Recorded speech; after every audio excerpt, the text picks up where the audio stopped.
Olá pessoal, tudo bem com vocês? Espero que sim. Aqui é o professor Josiano, professor de História e Geografia. Então, pessoal, nessa aula de hoje eu quero iniciar compartilhando com vocês um versículo bíblico que fala o seguinte: ainda que a minha mente e meu corpo enfraqueçam, Deus é minha força, Ele é tudo o que eu preciso. Salmo 73. Então, pessoal, nessa aula de hoje nós vamos iniciar o quarto bimestre, né? Ou seja, a unidade 4 do livro de vocês, ok? Hoje nós vamos iniciar falando sobre o espaço geográfico e paisagem, né? Vamos compreender, né, que o espaço geográfico possui diferentes níveis, né, ou escalas, as escalas geográficas, né, que ela distingue das escalas cartográficas, né, que são quantitativas, que correspondem, né, à relação numérica, né, entre o mapa e a realidade, né, que nele apresenta. Então, as escalas geográficas estão relacionadas às várias dimensões do espaço, né, nas quais há diferentes relações que os seres humanos e a natureza. Né? Também vamos compreender, né, que as paisagens fazem parte do espaço geográfico. Estudar a diferença entre os elementos naturais, né, e os elementos culturais, ou seja, os elementos humanos, né, da paisagem. E entender determinados objetos, né, que podem pertencer a diferentes momentos, né, ao longo de toda a história. Então vamos lá, vamos falar sobre o espaço geográfico. O espaço geográfico é onde nós, né, seres humanos, vivemos, né, a superfície da Terra. A Terra é o nosso planeta, né, a nossa morada no universo. Contudo, nós ocupamos a parte do planeta, né? Não habitamos, né, o centro da Terra, mas sim a sua superfície. O espaço geográfico, dessa forma, identifica-se diretamente com a superfície terrestre. Costuma-se diferenciar vários níveis, né, que também tipos, né, ou recortes de áreas, né, dentro de um espaço geográfico. Vamos lá, as escalas do espaço geográfico. Então, as escalas geográficas, né, podem ser entendidas como os diversos níveis, né, ou dimensões do espaço geográfico.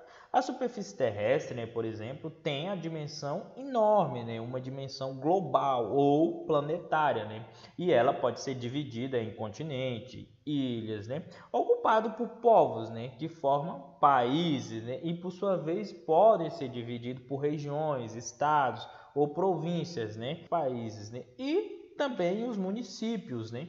Já os municípios, né, eles podem ser divididos em bairros, né, as duas escalas geográficas extremas, né, ou seja, o maior, que é o macro, né, e a menor, né, que é o micro, né, que são o global e o local, né. A escala global, ela se refere a toda a superfície da Terra, né, ou seja, toda a superfície terrestre. E a escala local, ela se refere a um lugar aonde a pessoa vive. Entre essas duas escalas extremas, né, há outras, né, como a continental, né, que compreende todos os países de um continente, e a escala nacional, que é o país que está compreendido, e a regional, que se refere às regiões dentro de um país. Nós, por exemplo, nós vivemos em uma determinada cidade, né, que é uma escala local. Numa região, por exemplo, Nordeste, Sudoeste, Norte, ou seja, nós vivemos, o estado do Tocantins, ele está localizado em uma região. Qual é a região? A região Norte. E no Brasil, né, que é uma escala nacional, que se situa, né, na América do Sul, que é parte de um continente, né? Que continente é? O continente americano, que é uma escala continental. Ok? Vamos lá, agora vamos falar sobre paisagem.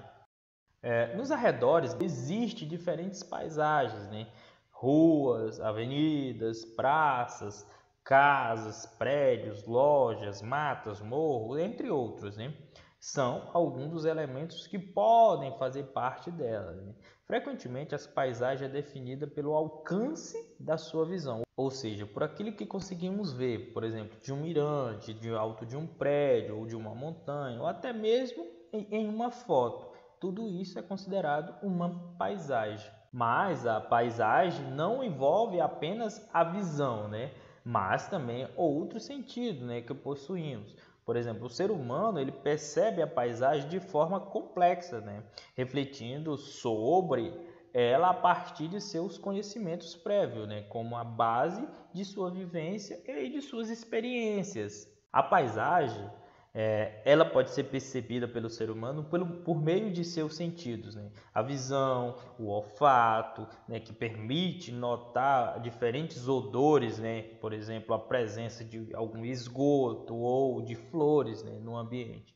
A da audição, que consegue identificar alguns sons ou ruídos, né? Do tato, né, que percebe o vento, o frio, o calor, a dureza, né, a maciez, né, dos objetos, a forma dos objetos, e aí, o paladar, né, que permite identificar o que? Os sabores. Além de tudo isso, né, os sentidos são complementados, né, ou orientados pela nossa razão, né? Identificamos que ou aquele objeto é natural ou aquele objeto é artificial, né? Antigo ou moderno, pois temos conhecimento prévio, né, desses conceitos. As paisagens, né, como já vimos, né, são parte do espaço geográfico. Elas podem ter sido formadas, né, pela natureza, paisagens naturais, como alguns, né, no interior da floresta amazônica, né, do deserto do Saara ou na Antártida, né, ou principalmente com as intervenção humana, que são que as paisagens humanizadas, né, como que as avenidas, os prédios, os asfaltos, as árvores, né, que não são nativas de um local, né, que foram plantadas pelos seres humanos. Então, isso são paisagens humanizadas, ou seja, paisagens culturais, né? É comum relacionar a palavra paisagem, né, em um lugar bonito ou natural. No entanto, a paisagem é o resultado de todas as alterações naturais, né, e sociais que ali ocorreram, né, ou que ocorrem. As paisagens, elas apresentam em maior ou menor grau, né, dependendo do local. Ela pode ser elementos naturais, né, como rios, montanhas, vegetação nativa, entre outros, né? E elementos culturais, né, ou antrópicos, né, como os edifícios, as ruas, as plantações ou cultivos, né, e entre outros, né? Elas também expõem elementos, né, de tempo, né, variados, os mais antigos e os mais recentes. Por exemplo, as matas, né, centenárias, os prédios antigos, os edifícios novos, modernos ou recém-construídos, né? Além disso, as paisagens podem ser urbanas e rurais, algumas conservadas, né, e outras mais degradadas, né, poluídas, né. Então vamos lá, vamos falar dos elementos da paisagem. Quais são os elementos da paisagem? Então observe essas imagens que estão aparecendo na tela de vocês. Então há elementos naturais, né, como a vegetação e o rio, e há também vários elementos que não são naturais, né, mas construídos pelos seres humanos, né. Então, como as casas e a igreja. Assim, são considerados elementos naturais tudo aquilo que existe independentemente da ação humana, ou seja, que não há interferência do homem, né? Como a vegetação nativa ou original de algum local, os lagos, né? Sendo aqueles que não são artificiais, né? Por exemplo, nós temos aqui em Palma várias praias, mas a maioria delas são artificiais, que houve interferência do homem, né? Houve a construção da barragem, né? Luiz Eduardo Magalhães em Lajeado, ou seja, houve a interferência humana. Então, as praias de Palmas, elas são praias artificiais, então são paisagens culturais, não são paisagens naturais. Outro elemento natural é o que? O solo, as nuvens, né? Os rios, os animais nativos, né? Ou seja, a fauna, o relevo, que são o que? Os morros, as planícies, as montanhas, entre outros, que não foi alterado pelo homem, ok? E existem também os elementos humanos, né? Ou antrópicos, que também são chamados de elementos culturais, né? São aqueles que são construídos ou criados pelos seres humanos, né? Como as ruas, as avenidas, os edifícios, os campos de cultivo, né? E na maioria das vezes, os elementos naturais e culturais, eles se misturam, né? De tal forma que se torna difícil distingui-los, saber qual é cultural e qual é natural. Então vamos lá, vamos falar da natureza e a ação humana. Então vamos lá. O que é a natureza? A natureza é um conjunto de todos os elementos que não são artificiais, isto é, que não foram construídos ou produzidos pela ação humana. Dessa forma, né, considera-se a natureza todo o universo, incluindo as estrelas, né, os planetas e as galáxias, né? A natureza com o qual o ser humano se relaciona mais diretamente é aquela, né, o que rodeia, ou seja, aquela que existe na superfície terrestre, né? O ar, a água, o solo, as rochas, a fauna, a flora, entre outros, né? Tudo o que existe é parte da natureza, né? Ou provém dela, ou seja, os materiais, né, que os seres humanos utilizam para construir ruas, edifícios, veículos, entre outros, né?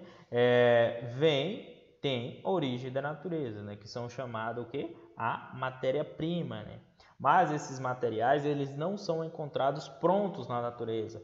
Todos eles passam por um processo de transformação, o resultado do trabalho humano. Ou seja, as tábuas, por exemplo, são feitas da madeira, né, produzida a partir das árvores, né? O papel utilizado na confecção de livros, né, e cadernos também é proveniente da árvore, né, e passa por um processo industrial.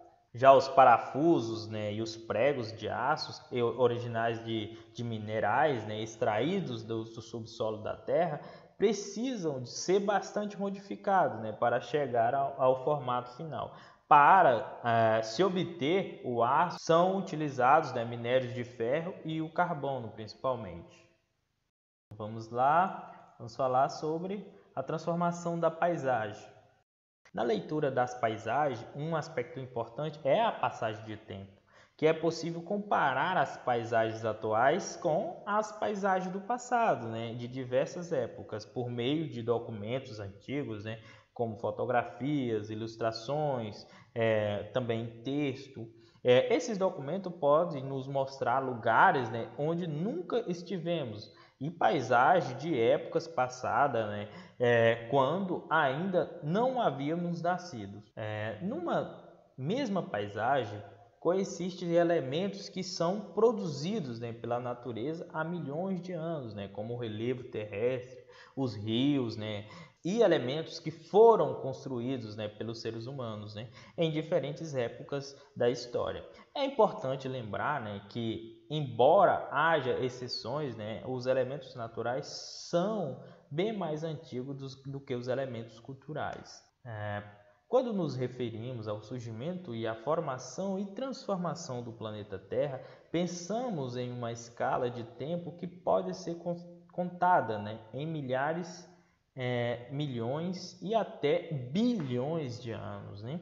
Então, essa escala dá-se o nome de tempo geológico. Quando nos referimos às mudanças que a sociedade, né, e as civilizações humanas imprimiram do planeta, pensamos em uma escala de tempo contada, né, em séculos e décadas ou até mesmo anos, né? Essa escala é chamada de tempo histórico, né? Mudanças históricas, de forma geral, são bem mais rápidas e recentes do que as mudanças geológicas. Assim, podemos dizer que a paisagem é o resultado de uma construção que sofre alterações, né, com o passar do tempo da natureza, né, da sociedade humana ou de ambas, né? As paisagens são dinâmicas, ou seja, elas passam por transformações. A vegetação original, por exemplo, pode ser transformada, né, por mudanças climáticas ou por desastres naturais, né? E isso pela própria natureza, né, que também é dinâmica, como também pela ocupação humana, né? As antigas construções residenciais, comerciais e antigas fábricas, né, são substituídas, né, por outras mais modernas, né? Morros são aplainados, né? Rios são canalizados, ilhas podem aparecer ou desaparecer, né? E depois reaparecer. A chuva provoca cheias nos rios, né? Temporariamente esconde pontes, né? Ruas, avenidas, cidade. Isto quer dizer que o tempo e as paisagens se transformam naturalmente, né? Ou são transformados pela ação humana. No que se refere, né, o tempo histórico, né, os impactos nas paisagens produzidos pelas as sociedades humanas podem ser menores, né, ou maiores, né, e acontecer em velocidade diferente, né, mais lenta ou mais rapidamente. O nível tecnológico, ou os hábitos tradicionais, né, e crenças de uma sociedade influencia na forma, né, e também no ritmo que a natureza e as paisagens, né, formadas, né. As sociedades indígenas, por exemplo, ela imprime na sua paisagem modificações muito lentas, né, menos impactantes. Elas desmatam em uma parcela da floresta, né, para construir sua aldeia, né, ou para o seu cultivo, né, e muitas das vezes, né, apenas para trilhas, que não modifica profundamente o meio ambiente. Mas a moderna sociedade industrial, né, surgida a partir do século XVIII, né, depois da Revolução Industrial, modifica a natureza e as paisagens num ritmo acelerado, né. Na paisagem também podem, né, predominar elementos naturais ou elementos culturais, né? Visto que geralmente as paisagens contêm ambos, né? É possível ainda identificar quais elementos mais novos e quais os elementos mais antigos nas paisagens. Vamos lá, agora vamos falar sobre a paisagem e desigualdade social. As paisagens humanizadas, né, refletem também as desigualdades sociais. Assim, ao observar uma paisagem, é possível perceber como a sociedade humana que ocupa aquele espaço, né, se organiza sob um ponto de vista da hierarquia, né, ou das desigualdades, né. Por exemplo, numa mesma cidade, né, podemos notar bairros com residências amplas, né, e luxuosas, e ao lado dessas casas luxuosas, pode haver comunidades, né, com moradias precárias, né, onde muitas das vezes várias famílias ocupam um espaço reduzido. Observe essas duas imagens que estão na tela de vocês. Olha só. É possível notar a desigualdade no espaço, né, como condomínios e edifícios ao fundo, né, um contraste de habitações mais simples, né. Olha só. Contudo, o espaço geográfico reflete a sociedade que as ocupa, né, e a construiu ou as que modificou, né. Sociedades tradicionais com tecnologias rudimentar produzem poucas modificações na natureza, né. Essas sociedades, né, que se utilizam, né, do que a natureza oferece por sua provisão, né, costumam, né, ser sustentáveis, né, e também constroem, né, um espaço ocupado em que as desigualdades sociais não são evidentes. Já as sociedades modernas e industriais, né, com suas técnicas e tecnologias, né, possui equipamentos, né, que promovem grandes transformações, né, como os tratores, motosserra, escavadeira, dinamites, materiais de construção diversificados, entre outros. Essa sociedade produz paisagens, né, nas quais a natureza foi e continua sendo constantemente modificada. Muitas vezes, né, nessas paisagens, as desigualdades sociais são muito mais evidentes. Então, pessoal, para finalizar, peço que vocês façam essa atividade. O texto de ação da página 234, né? O geolink da página 237, o texto de ação da página 238 e a atividade da página 240. Ok, pessoal? Então, pessoal, qualquer dúvida com relação ao conteúdo ou com relação a essa atividade, eu estarei de plantão durante o período da aula. Vocês podem me mandar mensagem no WhatsApp, ok? Então, até a próxima aula.